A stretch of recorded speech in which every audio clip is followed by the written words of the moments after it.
1885 பம்பாயில நடைபெற்றது.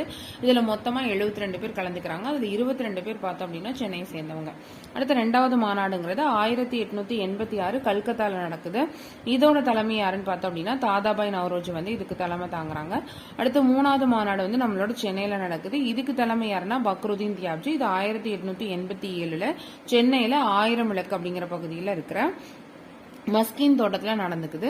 இதுல கலந்து கொண்ட உறுப்பினர்களோட எண்ணிக்கை பார்த்தோம்னா 607 பேர். இதுல வந்து 362 பேர் வந்து நம்மளோட சென்னை மாகாணத்தை சேர்ந்தவங்க. இப்ப தமிழ்நாடு அப்படின்னு சொல்லிட்டோம் அப்படின்னா அன்னைக்கு எப்படி இருந்துச்சு அப்படின்னா சென்னை மாகாணம்ங்கிறது ஆந்திர பிரதேசத்தோட சில பகுதிகள், அதாவது கடற்கரை மாவட்டங்களான ராயலசீமா, கர்நாடகாவோட பெங்களூர், பெல்லாரி, தெற்கு கனரா, கேரளா சேர்ந்த மலபார் மற்றும் ஒடிசா, கஞ்சம், இந்த மாதிரி சில பகுதிகளை வந்து உள்ளடக்கியதா இருந்துச்சு.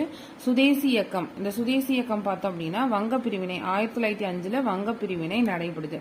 இந்த வங்க பிரிவினைக்கு அப்புறம் தான் இது சுதேசி இயக்கத்துக்கு ஒரு முக்கியமான ஒரு விடுதலை போராட்டத்தை சுதேசி இயக்கம் வந்து ஒரு முக்கிய பங்கா வந்து மாறி அமையுது.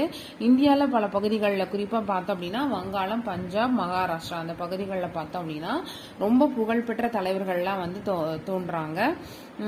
அதுக்கப்புறம் வந்துட்டு சுதேசி நிறுவனங்களை வந்து ஊக்குவித்தல், அந்நிய பண்டங்களை வந்து புறக்கணிக்கணும், தேசிய கல்வியை வந்து முன்னெடுக்கணும். இதெல்லாம் வந்து கொல்கத்தால நடந்த ஐஎன்சி மாநாட்டில் வந்து இவங்க ஒரு முக்கியமான ஒரு விஷயங்களை சொல்லி அதை வந்து ஃபாலோ பண்ண ஆரம்பிக்கிறாங்க.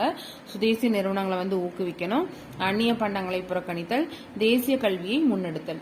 தமிழ்நாட்டோட எதிர்வினை பார்த்தோம் அப்படின்னா தமிழ்நாட்டில் யார் இருந்தானா விஓசி இருந்தாரு. வ.உ. சிதம்பரனார், வி. சர்க்கரையர், சுப்பிரமணிய பாரதி, சுதேந்திரநாத் ஆரியா, இவங்கெல்லாம் வந்து தமிழ்நாட்டை சேர்ந்த தலைவர்கள். இவங்க பார்த்தோம் அப்படின்னா தமிழ்நாட்டில் பல்வேறு பகுதிகளில் பொதுக்கூட்டங்கள்லாம் நடத்துறாங்க. அங்கே நிறைய மக்கள் வந்து கலந்துக்கிறாங்க. மக்களை திரட்டுறதுக்கு அவங்க வந்து முக்கியமான மொழியை தமிழை வந்து பயன்படுத்துறாங்க. சுப்பிரமணிய பாரதியாரோட பாடல்கள்லாம் வந்து யூஸ் பண்ணி அவங்களோட கருத்துக்களை வந்து இவங்க பரப்புரை செய்யறாங்க. அதுக்கப்புறம் பல இதழ்கள் மூலமாகவும் இவங்களோட கருத்துக்களை வந்து மக்களுக்கு தெரிவிக்கிறாங்க. அந்த மாதிரி இதழ்கள் வந்து சுதேசமித்ரன், இந்தியா, அது ரெண்டுமே ரொம்ப முக்கியமான இதழ்கள் ஆகும். தீவிர தேசியவாத தலைவரான பிபின் சந்திரபால் வந்து சென்னைக்கு சுற்றுப்பயணம் வராரு.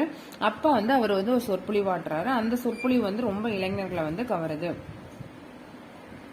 சுதேசி நீராவி கப்பல் நிறுவனம் சுதேசியை செயல்படுத்துவதில் மேற்கொள்ளப்பட்ட ஒரு துணிகரமான நடவடிக்கைகள்ல ஒண்ணு என்னன்னு பார்த்தோம் அப்படின்னா தூத்துக்குடியில வ.உ.சி. சிதம்பரனால தொடங்கப்பட்ட சுதேசி நீராவி கப்பல் நிறுவனம். இவர் பார்த்தோம் அப்படின்னா காலியா, லாவோ அப்படிங்கிற 2 கப்பல்களை விலைக்கு வாங்கி தூத்துக்குடிக்கும் கொழும்புக்கு இடையில வந்து ஓட்டுறாரு. அடுத்து திருநெல்வேலி எழுச்சி. திருநெல்வேலியிலும் தூத்துக்குடியிலும் நூற்பாலை தொழிலாளர்கள் வந்து அணி திரட்டத்துல விஓசியும் சிவாவும் வந்து தோளோடு தோல் நின்றனர் அப்படின்னு சொல்லி பாக்குறோம். இவர் வந்து 1908